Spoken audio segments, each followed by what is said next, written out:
কয়েকদিন ধরেই বেশ উত্তাল বাংলাদেশের রাজনৈতিক মহল। এরই মধ্যে আগুনে ঘি ঢালার কাজটা করেছেন শাম্মী আহমেদের বাসায় চাঁদা তোলার অভিযোগে অভিযুক্ত জানে আলম অপু। তার দাবি, তাদেরকে চাঁদা তুলতে পাঠানো বড় ভাই অন্য আর কেউ নয়, উপদেষ্টা আসিফ মাহমুদ সজীব ভুঁইয়া। এ নিয়ে মিডিয়াতে নিজের বক্তব্য দেন শিশু উপদেষ্টা হিসেবে পরিচিত এই সমন্বয়ক। কিন্তু তাতে মিথ্যা খুঁজে পেয়েছেন নিউ ইয়র্ক প্রবাসী বাংলাদেশি তরুণী ফাতেমা নাজনীন প্রিসিলা।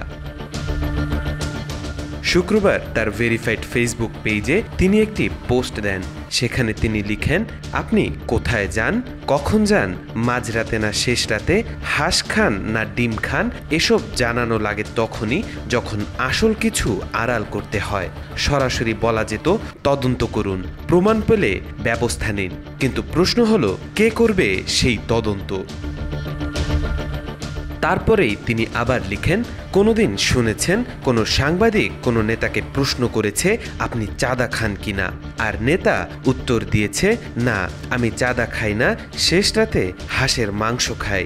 বিষয়টা যতটা হাস্যকর তার চেয়েও বেশি চিন্তার। উপদেষ্টা আসিফ সাহেব চাইলে এক কথায় বলতে পারতেন, তদন্ত করুন, যদি আমার যোগাযোগ পান আমি মাথা পেতে নেব। কিন্তু সেটা না বলে উনি শোনালেন হাঁসের মাংস, 300 ফিট নীলা মার্কেট, ওয়েস্টিন, শেষ রাতের কাহিনী। প্রতিদিন সেহরি খান, ভালো কথা, কিন্তু বিনা প্রয়োজনে এই তথ্য ছড়ানো প্রাসঙ্গিক নয়, বরং বিভ্রান্তি তৈরির মতো।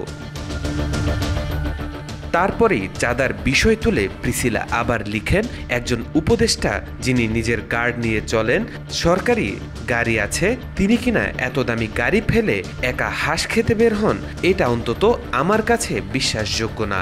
আমাদের এলাকার ইউনিয়ন পরিষদের চেয়ারম্যানের ব্যক্তিত্ব মনে হয় ওনার চেয়ে বেশি।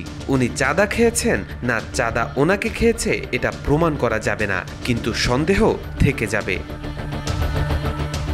প্রিসিলা আসিফের পিএসের কথা তুলে আনেন ওই পোস্টে। তিনি লিখেন, পিএস নিয়ে ওনার দেওয়া আগের স্টেটমেন্টও ছিল মিথ্যা। সেই পিএসের বিচার কবে হবে কেউ জানে না, তবে এটুকু নিশ্চিত, ইশরাক স্যার তাকে ছাড়বেন না। মোটরসাইকেল প্রসঙ্গে প্রশ্ন উঠল, উনি কি মোটরসাইকেল নিয়ে বের হয়েছিলেন? সোজা উত্তর দিলেই পারতেন, আমার মোটরসাইকেল নেই বা আমি মোটরসাইকেল নিয়ে বের হইনি, কিন্তু সেই উত্তরও এড়িয়ে যাওয়া হয়েছে। সবশেষে প্রিসিলা লিখেন, জনগণ মোটামুটি বুঝে যায় হান্নান স্যার কেন থানায় যান আসামি ছাড়াতে। ভবিষ্যতে যিনি দেশের প্রধানমন্ত্রী হবেন তিনি যখন থানায় গিয়ে অভিযুক্তকে ছাড়িয়ে আনেন, এটা মোটেও শোভন নয়। আপনারা নিশ্চয়ই নির্দোষ, সৎ, নির্ভুল, নির্ভেজাল।